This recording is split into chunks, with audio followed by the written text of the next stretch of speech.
घोसी का उपचुनाव, उत्तर प्रदेश के अंदर घोसी का उपचुनाव बीजेपी के लिए सुनामी की तरह से आया और इस सुनामी में योगी आदित्यनाथ बह गए, इस सुनामी में राजभर बह गए, इस सुनामी में चौहान बह गए, इस सुनामी के अंदर निषाद बह गए और कुछ काम नहीं आया। और अब जो है एक तरफ ढोल बज रहे हैं, मिठाइयां बट रही हैं, पटाखे फूट रहे हैं, इंडिया के खेमे में इंडिया जीत गया ये लिखा जा रहा है पोस्टरों के ऊपर, लेकिन दूसरी तरफ अब ठीकरा फोड़ना शुरू हो गया है। संजय निषाद ने सबसे पहले ठीकरा फोड़ दिया है दारा सिंह चौहान के ऊपर। दारा सिंह चौहान को हार का जिम्मेदार बताया है। बीजेपी के सहयोगी दल निषाद पार्टी के अध्यक्ष योगी सरकार में मंत्री डॉक्टर संजय निषाद ने प्रत्याशी दारा सिंह चौहान पर फोड़ा हार का ठीकरा। दारा सिंह चौहान खुद जो कि उम्मीदवार हैं, वो कोप भवन के अंदर चले गए हैं। दारा सिंह चौहान बात करने के लिए तैयार नहीं है और ये साहब ओम प्रकाश राजभर जो खूब बड़बोले बयान दे रहे थे, ये बड़बोले बयान वाले राजभर जो है वह बात करने के लिए तैयार नहीं है। ये फोन नहीं उठा रहे हैं, रिपोर्टर्स के फोन नहीं उठा रहे, इनको फोन किया जा रहा है तो ये फोन नहीं उठा रहे हैं, इनके बेटे को फोन कर रहे हैं तो वो फोन नहीं उठा रहे हैं। पहले कहा कि लखनऊ में आएंगे, लखनऊ आकर के बात करेंगे, लेकिन लखनऊ में आकर भी बात नहीं की, केवल ईवीएम के ऊपर बोल करके निकल करके चले गए।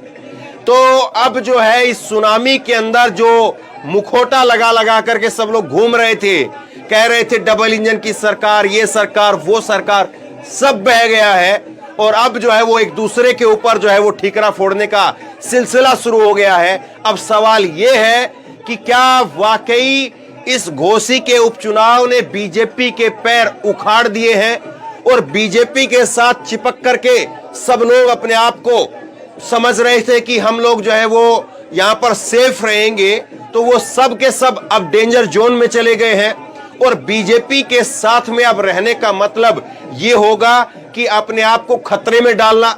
सवाल अब यहां पर आ गया है और किस तरह से घोसी के उपचुनाव के बाद में तस्वीर बदल रही है, इस पर जरा बात करते हैं। ये संजय निषाद ने यहां पर कहा कि ये जो चुनाव हुआ है, ये उपचुनाव में चेहरा जो है वो प्रत्याशी होता है, प्रत्याशी के ऊपर उपचुनाव होता है, उपचुनाव के अंदर जो है वो हार की जिम्मेदारी और किसी की नहीं, दारा सिंह चौहान की है।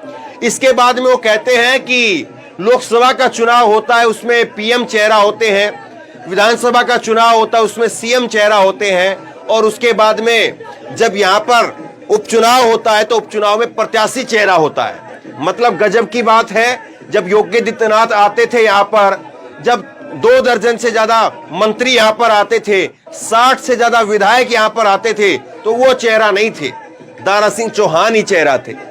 लेकिन आज जब दारा सिंह चौहान जो है जब वो हार गए हैं, दारा सिंह चौहान, तो फिर अब उन्हीं को जो है वो सारी माला डाली जा रही है और दारा सिंह चौहान की अब हालत जो है वो बहुत खराब हो गई है। दारा सिंह चौहान एक तरफ मंत्री बनने का सपना देख रहे थे और मंत्री के बाद 2024 के चुनाव में लोकसभा के अंदर टिकट पाने का सपना देख रहे थे, सांसद बनने का सपना देख रहे थे, लेकिन अब तो स्थिति ये हो गई है कि वो लखनऊ जाएंगे तो उनको कोई दफ्तर में बैठा ले, ये हालत जो है वो बची भी है या नहीं बची है, अब चर्चा इस बात पर होने लगी है।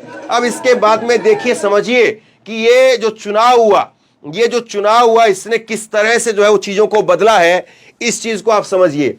घोसी के अंदर सपा की बड़ी जीत, सुधाकर ने 42,000 वोटों से दारा सिंह को हरा दिया। अखिलेश बोले कि जीते तो एक विधायक हैं पर हारे कई दिलों के भावी मंत्री हैं। तो ये हार जो है वो बड़ी हार है और ये हार बीजेपी को एक लंबे समय तक चुभेगी, इसमें कोई दो राय नहीं है। बगावत किस तरह से किस दौर पर जाकर के रुकेगी, वो भी अपने आप में एक बड़ा सवाल है। पत्रकार दीपक शर्मा ने लिखा है कि सुना है बाबा के इशारे पर घोसी के ठाकुरों ने भी सुधाकर सिंह को वोट दे दिया। तो जिस बात को मैं बता रहा था कि चाहे भूमियार हो, चाहे क्षेत्रीय हो, चाहे जो है वो दलित हो, मुस्लिम हो, हर किसी ने जो है वो वोट दिया है। यादवों ने वोट दिया है, यादवों में तो एक अलग और किस्सा था, वो आगे आपको बताता हूं। तो अब जो है वो ये भी कहा जा रहा है कि कहीं ऐसा तो नहीं कि ठाकुर भी जो है वो योगी आदित्यनाथ के कहने पर वो उन्होंने जो है सुधाकर सिंह को वोट दे दिया हो और योगी आदित्यनाथ जो है उनके दिमाग में कहीं पर यह प्लान चल रहा हो कि पूर्वांचल के अंदर से ये सब की सफाई कर देते हैं। पूर्वांचल के अंदर जितने भी चेहरे बने हुए हैं, पूर्वांचल में जिस तरह से नाम लिया जाता है, आगे दिखाता हूं मैं आपको, पूर्वांचल में जिस तरह से संजय निषाद, ओम प्रकाश राजभर, दारा सिंह चौहान, फिर ये अनुप्रिया पटेल, इन सबको जो है वो साफ करके फिर अपना बाबा का अकेला राज हो।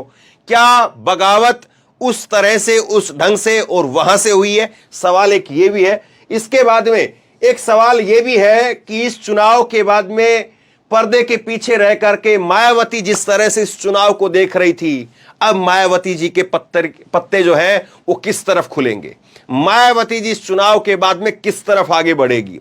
साइलेंट रहेंगी मायावती जी, या खुल करके बोलेंगी मायावती जी, या मौके का इंतजार करेंगी जैसे ही चुनाव डिक्लेयर हो, जैसे ही आचार संहिता लगे और एजेंसियों का खौफ खत्म हो और उसके बाद में मायावती जी सामने आएंगी? सवाल यह भी है, क्योंकि इस चुनाव में हार और जीत का जो है वो अंतर या विश्लेषण केवल बीजेपी और सपा नहीं करेगी, मायावती जी भी करेंगी। और उसके साथ साथ इंडिया और एनडीए, वहां तक जो है इसका चुनाव का असर, इस चुनाव की धमक पहुंची है। अब इसके बाद में एक सबसे बड़ी चीज जो पिछली खबर में मैंने आपको दिखाई, जब शिवपाल यादव ने ट्वीट किया तो ट्वीट करके लिखा था कि अखिलेश जिंदाबाद, समाजवादी पार्टी जिंदाबाद। अब बाकायदा एक वीडियो आई है, एएनआई को बयान दिया है और एएनआई को बयान के अंदर जो है उन्होंने अपने मुंह से जिंदाबाद अखिलेश का नारा लगाया है। तो शिवपाल सिंह यादव का ये जिंदाबाद का नारा लगाना अपने आप में बहुत बड़ी बात है, क्योंकि शिवपाल जिस तरह से बीच में एक लंबा वक्त चला और शिवपाल सिंह यादव जिस तरह से अलग थलग रहे, तो वो सारी चीजें, और अपने मुंह से बोलना एक अलग बात होती है, ट्विटर पर ट्वीट कर देना, फोटो लगा देना एक अलग बात होती है, लेकिन बयान देना सामने आकर के वो अपने आप में बहुत अलग बात होती है। और चुनाव के बाद में नेताओं के, लोगों के भाव चढ़ जाते हैं, उल्टा लोग जो है श्रेय लेने की कोशिश करते हैं और लोग सोचते हैं कि हमको अब कोई आकर के क्रेडिट दे कि आपकी वजह से हुआ, आपको धन्यवाद बोला जाए। लेकिन यहां पर शिवपाल सिंह यादव जो है वो उल्टा अखिलेश यादव को जो है वो अब आगे कर रहे हैं और उनके जिंदाबाद का नारा लगा रहे हैं। तो बहुत कुछ जो है वो यहां से भी तस्वीर साफ होती है। इसके बाद में ये सारे जो छत्रप हैं, इनका क्या होगा? और जिनके भरोसे पर पूर्वांचल के अंदर बीजेपी 10 सीटों के आसपास का जो गठजोड़ देखती है, उसका क्या होगा?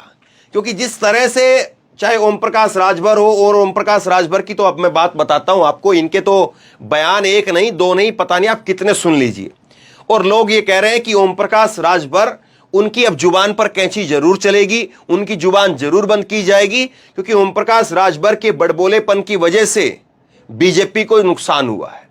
यह बात अब जो है वो कही जा रही है। जिस तरह से ओम प्रकाश राजभर ने बयान दिया कि यादवों को बुद्धि 12 बजे के बाद आती है, तो यह बयान दिया गया कि यादवों को बुद्धि 12 बजे के बाद आती है। वो बयान जो है ओम प्रकाश राजभर को अब पता चल गया होगा, और ओम प्रकाश राजभर जो है वह फोन नहीं उठा रहे हैं, अब बात नहीं कर रहे हैं, अब नहीं बता रहे कितने बजे फोन उठाएंगे और कितने बजे जो है बात करेंगे।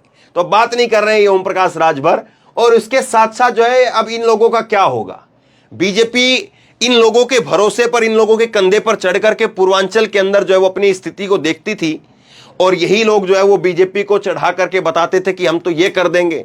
ओम प्रकाश राजभर का एक बयान है, आपको मालूम है?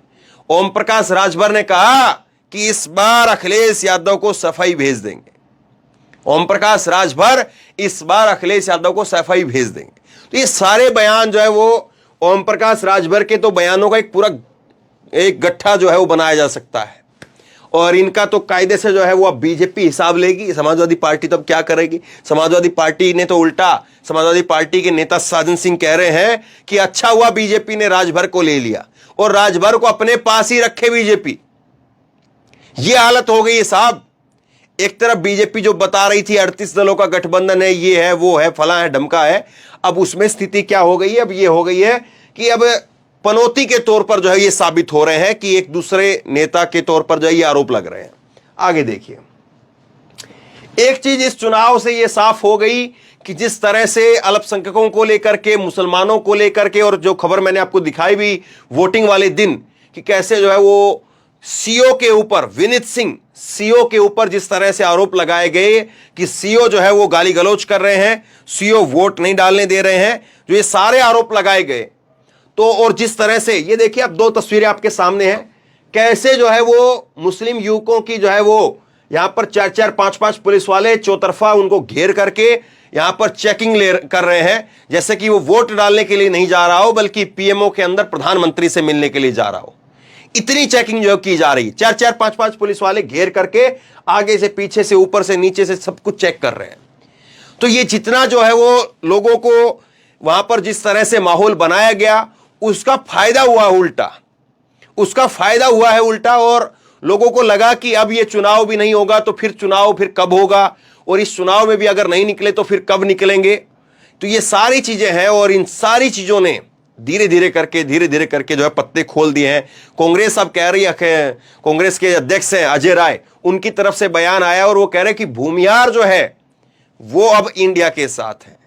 तो अब कांग्रेस और इंडिया वो केवल ये नहीं है कि पीडीए के सहारे, जिस तरह से अखिलेश यादव ने कहा कि पीडीए जो है वो पीडीए की वजह से हम लोग जीते हैं, पिछड़ा, दलित और अल्पसंख्यक, उसकी वजह से हम लोग जीते हैं, वो गठजोड़ हमारा सक्सेसफुल रहा। उसके साथ साथ जो है वो अब इंडिया जो है वो अपना दावा करने लगा है, जो वोट बैंक बीजेपी का माना जाता रहा है, जो जातियां बीजेपी की तरफ जो है वोट बैंक के लिए तौर पर जो है जानी जाती रही है, वहां पर भी इंडिया अब दावा करने लगा है, वहां से भी इंडिया जो है वो अब वोट निकाल रहा है। यह बीजेपी के लिए बड़ी चिंता की बात है। अब चल के मैं आपको दिखाता हूं कि यह चुनाव, घोसी का चुनाव कितना इंपॉर्टेंट है या नहीं है, और इस चुनाव में जो है वो किस तरह से जो है चीजें बदली हैं, और कितना जो है इस चुनाव के बाद में आगे चीजों की बदलने की संभावना है। इस चीज को आप देखिए, 2000 ये पिछले 4 चुनाव के आंकड़े हैं। 2022 का अभी जो आखिरी चुनाव हुआ उसमें दारा सिंह चौहान जीते थे, 1,08,000 वोट जो है उनको मिले थे। विजय राजभर भाजपा से जो है वो 86,000 वोटों के साथ दूसरे नंबर पर रहे। वसीम इकबाल बसपा से वो तीसरे नंबर पर रहे। तो ये बीएसपी को लिए भी जो है ये बड़ी चुनौती की बात रहेगी कि बीएसपी इसको किस तरह से देखती है, क्योंकि 54,000 उनका वोट, अगर बीएसपी आज यहां पर खड़ी होती तो 54,000 क्या, मुझे लगता है कि मुश्किल से बीएसपी के पास में जो है वो 10, 12, 15,000 वोट होते, अगर बीएसपी यहां पर आज खड़ी होती। और बीएसपी अगर यहां पर नहीं खड़ी है और मायावती जी जो है वो अगर खुल करके बोल देती, तो मुझे लगता है कि ये जो 54,000 वोट हैं, ये ना केवल बल्कि बीएसपी की तरफ से और जो है 5-10 हजार लोग और निकल करके वो भी वोट करते, क्योंकि बहुत सारे लोग ऐसे होते हैं जो उस तरफ तो जा नहीं सकते हैं लेकिन वोट भी नहीं करेंगे, फिर वो कि उधर हम वोट देने जाएंगे नहीं, उधर हम डाल नहीं सकते हैं, तो फिर ऐसा करते हैं, इधर इसको देना नहीं है तो हम घर पर बैठ जाते, वो घर पर ही बैठ जाते, वोटर निकलता नहीं है, ये भी होता है। 2019 में अगर आप देखेंगे उपचुनाव हुआ था, विजय राजभर बीजेपी की तरफ से जो है वो जीते थे, मार्जिन बहुत कम रहा था, 68,000 वोटों से वो जीते थे। सुधाकर सिंह, यही सुधाकर सिंह जो आज जो है वो 1 लाख से ज्यादा वोट जिनको मिल रहे हैं, ये उस वक्त में सेकंड नंबर पर रहे 66,000 वोटों के साथ में। और अब्दुल अंसारी जो है बसपा से, वो तीसरे नंबर पर रहे 50,000 वोटों के साथ में। और उसके साथ साथ देखेंगे 2017 का विधानसभा चुनाव, तो फागू चौहान भाजपा से विजयी रहे थे 68,000 वोटों से। अब अब्बास अंसारी बसपा से सेकंड नंबर पर रहे, और सुधाकर सिंह, यही सुधाकर, वो तीसरे नंबर पर रहे। और उसके बाद में 2012 का अगर आप देखेंगे तो सुधाकर सिंह यहां से जीते थे 73,000 वोटों से। फागू चौहान जो है वो बसपा से सेकंड नंबर पर रहे, मुख्तार अंसारी कौमी एकता दल से वो तीसरे नंबर पर रहे। तो ये पिछले 4 चुनावों का जो है घोसी का घमासान आपके सामने है। और ये घोसी का घमासान जो है वो हर बार पूर्वांचल के अंदर हलचल जरूर पैदा करता है। पूर्वांचल का खास तौर पर, इंडिया का खास तौर पर, और बीजेपी के जो सहयोगी दल हैं वो किस तरह से रहेंगे। एक तरह से बीजेपी आज खुश भी हो सकती है और नाराज भी हो सकती है। खुश इस बात से हो सकती है कि उनको अब जो है ये किसी के साथ में, ये जो राजभर है, चौहान है, अपना दल है, निषाद है, इनके साथ बातचीत करने की अब जरूरत नहीं है। मतलब अब इनको दया दृष्टि के तौर पर 1 सीट दे दो, 2 सीट दे दो, ठीक है, नहीं दिया तो ठीक है, क्योंकि एक उपचुनाव जो ये सब मिलकर के नहीं निकाल पाए। और 30 यहां पर 84 मंत्री और विधायक लगे थे, खुद योगी आदित्यनाथ लगे, दोनों डिप्टी सीएम लगे, उस सब के बावजूद यहां पर बीजेपी हार गई। तो बीजेपी के लिए चिंता की घंटी जरूर बज रही है। लखनऊ में आज इस बात की जरूर जो है वो चिंता जरूर जताई जा रही होगी। योगी आदित्यनाथ जो इस बात में जरूर सोच रहे होंगे कि ये क्या हुआ है, कैसे हुआ है। हार बड़ी करारी है। हार हो जाती अगर 10-5 हजार से 20 हजार से अगर हार हो जाती तो उतनी उसकी चर्चा नहीं होती, लेकिन 40-50 हजार वोटों से हार हो जाए तो उसकी फिर चर्चा होती। तो बहरहाल घोसी के घमासान से निकली बगावत की ये कमान वो कहां तक जाकर के रुकेगी, बीजेपी को कितना नुकसान पहुंचाएगी, ये तो वक्त बताएगा। लेकिन ये जरूर है कि इसने ठहरे हुए पानी के अंदर हलचल पैदा कर दी है और अब ये पानी बदलेगा या ये पानी जो है वो अब यहीं पर इसी तरह से रहेगा। वैसे ठहरे हुए पानी में बदबू आने लग जाती है, पानी लोग बदल देते हैं।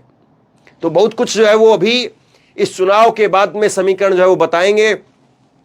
इंडिया किस तरह से रुख अपनाएगा, एनडीए किस तरह से रुख अपनाएगा, अखिलेश यादव अब कितने जो है वो जमीन पर काम करेंगे, इस चुनाव के बाद हवा में उछल करके हवा में ही रहेंगे, बहुत कुछ जो है वो तय होता है। आप बताइए आप क्या सोचते हैं, किस तरह से देखते हैं, नीचे कमेंट बॉक्स में अपनी राय लिख करके जरूर बताइए। इस वीडियो को खूब शेयर कीजिए, लोगों तक पहुंचाइए और इसी तरह की तमाम खबरों के लिए ऑनलाइन न्यूज इंडिया को सब्सक्राइब कीजिए, साथ में जो बेल आइकन है घंटी उसको जरूर दबाइए ताकि जैसे कोई खबर अपलोड करें उसकी नोटिफिकेशन सीधे सबसे पहले आपको मिल सके। और अगर ये वीडियो फेसबुक पर देख रहे हैं तो फेसबुक पर हमारे पेज को लाइक कीजिए, फॉलो कीजिए और इस खबर को शेयर कीजिए। धन्यवाद।